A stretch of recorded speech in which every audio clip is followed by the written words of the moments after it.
Well, the next thing to try to work on is a systematic method of really overcoming this anxiety you have in the cafeteria. Okay. So let's see if we can do something like breaking this down into some steps that you might begin to take to get a handle on the situation, sort of a step-by-step method. So if we, let's see, maybe I can do this secretarial work this time and write this thing down, Okay. and then I can share it with you just to get us going here. So if we were going to take this whole situation with being in the cafeteria and being afraid to go down there and then avoiding it, and we try to break that down into some pieces that would be maybe a little less anxiety-provoking to get going with it. And there may be some pieces that might be more anxiety-provoking as we would go on down the path of getting control of this. Let's see what they might be. Okay. So, and what I'm going to do is I'm going to ask you to give me a number ranking for each of these things that you would do. And the numbers that we use are 0 to 100. All right. 100 would be the most anxiety you could ever imagine feeling. I mean, that is right up at the top of the scale. Okay. And a 0 is at the bottom. There's no anxiety. And 50 is right in the middle. Okay. You know, 10 just a little bit. And this exercise actually works the best if we can figure out some activities that are a whole way across the spectrum, from really low, you know, hardly cause any anxiety, to pretty high, and then to really at the top of the scale. I understand. Okay, so where would you like to start? Top, bottom, in the middle? What do you think? Well, I know what the worst would be. Okay, so let's get that down. What's the worst? the worst, or the 100%, would be to go to lunch by myself at 12 o'clock when it's the most crowded, You all right? and to eat on glass dishes instead of paper. Do they have glass dishes in your cafeteria? Yes. Oh, they do. So what, you pick I the paper usually ones? get things to Oh, that's go. interesting. Okay. All right, so lunch by self with glass dishes. And how long would you stay there in the cafeteria? Half an hour. Half an hour? Okay. So that's 100. That would be 100%. Okay. Now how about we go down this list a little bit and find some things that aren't quite as anxiety-provoking. What would they Okay. be? To go to lunch with a coworker, maybe when it's not so crowded. All right. Um, Okay, and where would that be on the scale? 0 to 100. Maybe about 75. 75, okay. When is the not so crowded? Can you be more specific? It gets less crowded after 1 p.m., so I usually try and wait to go to lunch later in the afternoon. So this would be between 1 and 1 and 2, or 1 and 2. 1:30. Okay. Put that as a 75. Okay, now can we go down toward the bottom of the scale? Or are there some things you can think about that have to do with being around the cafeteria or that would be pretty low? Sure. What would that be? Getting a to-go lunch is pretty easy. Even if it's crowded, I feel like I can get in and out quickly. How long does it take you to get in and out? 5 or 10 minutes to get a to-go lunch. So I Okay, just that's have to only walk 5 through to the 10 crowd. minute exposure. Yes. And you just walk through the line. Okay. With a box or a paper bag. Does it make any difference what time of day that would be? How about in the 12 to 1 range? That would be what's the- worse than Okay, what's the ranking on that? maybe a 25 or 30. And how about if it would be 1 to 1:30 later on? Then it would go down To what?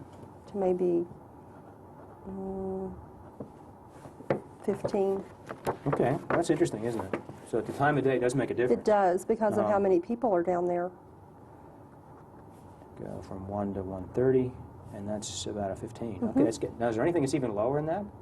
In the morning sometimes, Yeah. like at 8 o'clock, Yeah. when there's hardly anybody down there, I can go get a to-go lunch. They already have little box Oh, lunches. so you get it in advance.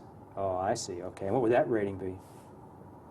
Probably 5 to 10, because That's it's the not very easiest time to go crowded. there. And So it's the crowds and the time of the day, and how long you stay, How- and the kind of dishes you're using, yes, and so forth. yes. Are there any other things that influence this that we should be aware of?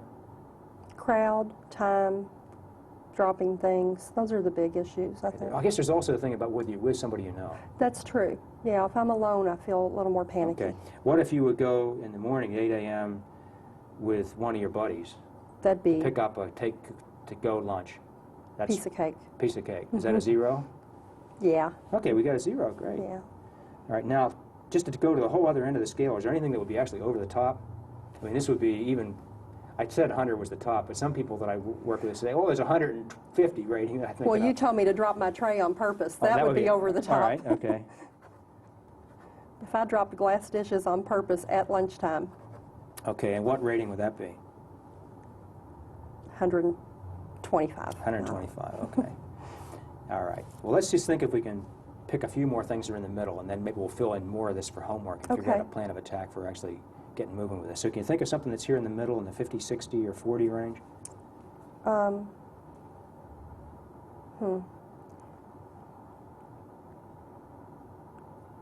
Maybe I could eat by myself, but on paper dishes.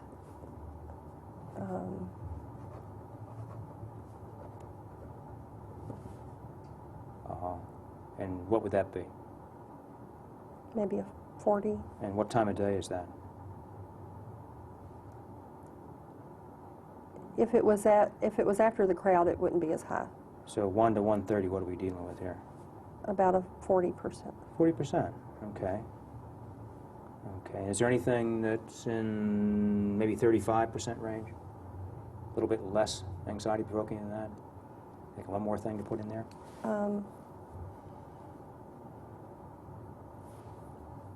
I don't know.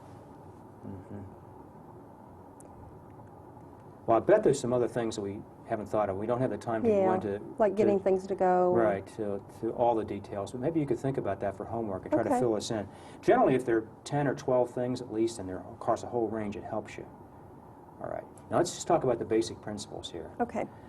What we find in people that have panic and anxiety and avoidance like you do is that for a long time they've had a really bad fear of a certain situation, like going to the cafeteria by yourself, and they've avoided it.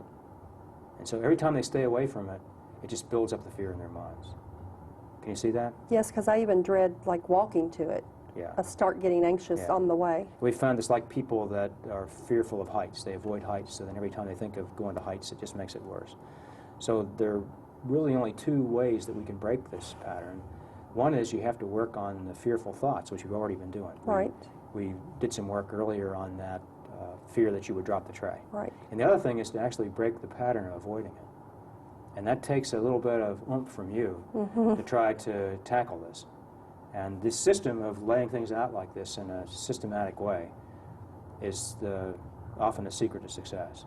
So what we want to do here is we want to start at some of the lower items and pick a couple, and I want you to try your best to try to expose yourself to that anxiety and tolerate that anxiety to the point where you can do it with comfort. Okay. And then you're going to gradually build your way up through this hierarchy. Okay.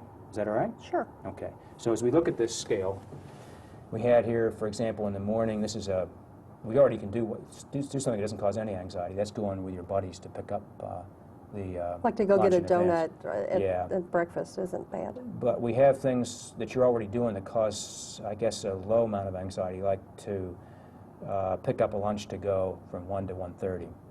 So is there anything in this hierarchy that would challenge you a little bit, that if you could push yourself some to increase your sense of confidence about this, this would be a good thing for you to do? Could you pick one or two of those that you would work on this week? Sure. So what would that be? Well, getting my lunch to go Right. during lunchtime is Okay. pretty anxiety provoking. That's a 25 to 30. Uh-huh. All right. So could you commit to doing that several times this week? Yes. How many times? Well, I work Monday through Friday, so can I do it twice? It's up to you. I'll try to do it twice. Okay. 2 times this week. Okay. Okay. Here's one that says eat by self on paper dishes. That's eating by yourself in the cafeteria from 1 to 1:30. What do you think about that one?